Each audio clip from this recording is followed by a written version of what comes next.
He was freezing in the cold, but not for himself. He was trying to keep someone else warm. In the icy streets of New York, a 10-year-old boy named Eli walked with trembling hands, picking up dry leaves from the ground. His jacket was torn in several places, the sleeves ripped, and his shoes had holes in them. Cold wind cut through his clothes like knives. People walked past him laughing. "Hey kid, you're gonna freeze out here." But Eli stayed silent. His lips were blue, his fingers numb. Yet he kept collecting leaves carefully. A man shouted at him angrily, "Why are you picking trash in this weather?" Eli held the leaves close to his chest and whispered, "It's not trash. I'm taking these home so my grandma doesn't freeze tonight."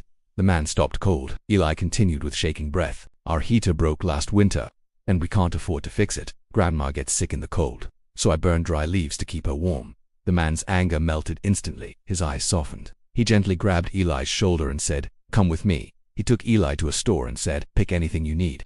"Son," Eli looked up nervously, "for me, or for Grandma?" The man smiled with tears in his eyes. "For both of you." He bought Eli a warm new winter jacket, and for their home he bought a brand new heater, blankets, and groceries.